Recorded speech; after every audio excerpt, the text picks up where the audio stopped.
Est-ce que dans cette CAN, la Côte d'Ivoire est favorisée?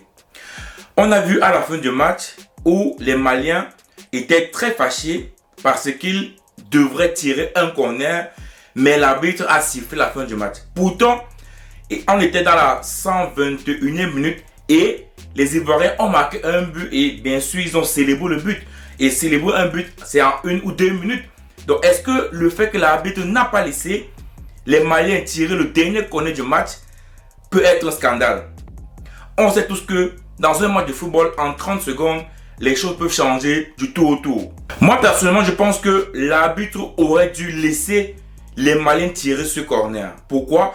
Parce que les Ivoiriens ont mis un but et puis ils ont célébré le but pendant 2 minutes. Donc, normalement ou logiquement, ils pouvaient augmenter le temps additionnel de 1 ou 2 minutes. Mais bon, la Côte d'Ivoire vient quand même de faire un grand match face aux Maliens. J'ai fait une vidéo où je disais que ce match est un match piège par excellence. Pourquoi? Parce que je savais que le Mali est une équipe difficile à jouer, difficile à contrecarrer. Parce qu'il faut le dire, le Mali a dominé ce match. Même à 11 contre 11, le Mali était toujours supérieur. Et à 10 contre 11, le Mali est resté supérieur.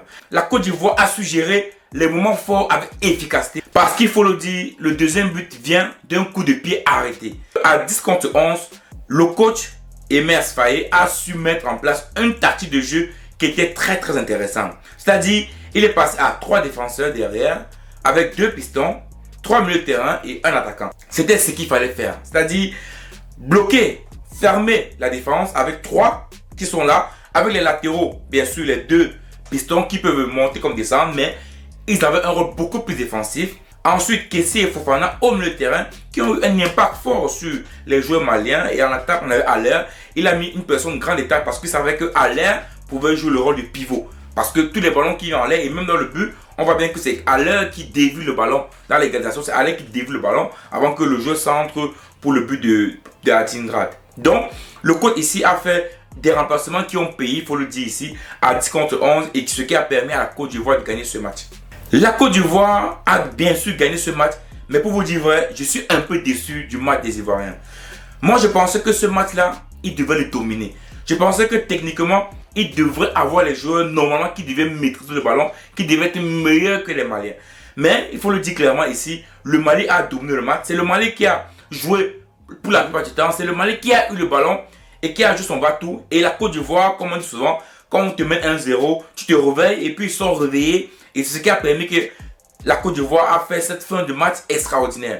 Parce que c'est le réveil de l'éléphant blessé. Ils sont réveillés, ils ont vu effectivement ici qu'ils ont encaissé un but. Il fallait attaquer, il fallait sortir pour égaliser. Mais si le Mali ne marquait pas, moi je pense que ça devait être un match attaque-défense et les Ivoiriens devaient rester derrière pour attendre le ballon. Et là, ils devaient encore être plus en danger.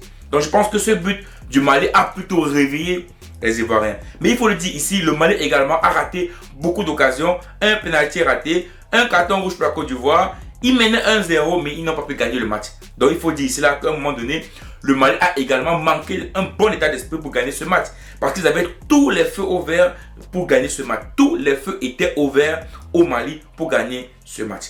Mais félicitations à la Côte d'Ivoire qui sont réveillés, qui ont su montrer le meilleur d'eux, qui ont su montrer, bien sûr, avec le public, qui pouvaient aller plus fort, aller plus loin.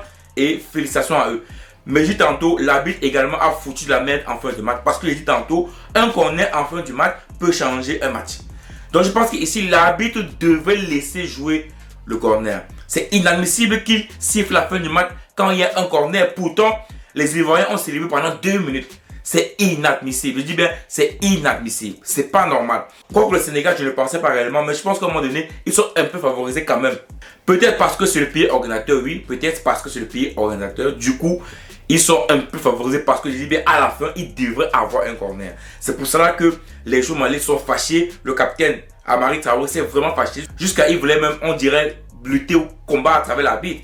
Puisqu'à la fin, je pense qu'il a eu un carton rouge. Mais vraiment, il était réellement fâché contre ça. Et je pense que dans ce niveau, l'arbitre a fauté. Il a réellement fauté parce qu'un corner pouvait changer le match.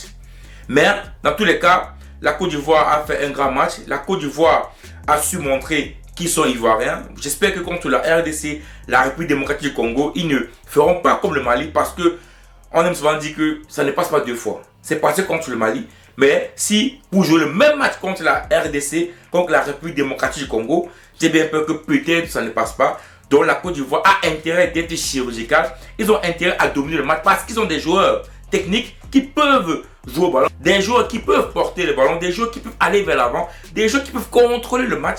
Donc c'est inadmissible qu'une équipe comme le Mali leur domine. C'est inadmissible. Moi je pense que oui, c'est une bonne victoire. Oui, ils sont fiers ce soir. Oui, ils vont célébrer ce soir. Mais la Côte d'Ivoire doit revoir ses cartes. Il doit revoir les manières de jouer. Il doit revoir également la tactique. Et je pense qu'ici, au milieu de terrain, Sangaré a beaucoup manqué.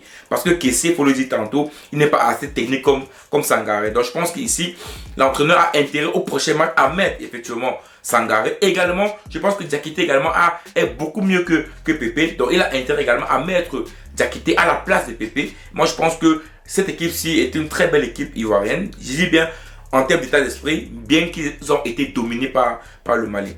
Maintenant, il sait que les Ivoiriens vont fêter, ils vont célébrer, c'est bien. Ils arrivent en demi-finale, il faut le dire clairement ici. C'est une bonne nouvelle pour la CAN, c'est une bonne nouvelle pour eux. Vraiment, félicitations à tout le peuple ivoirien.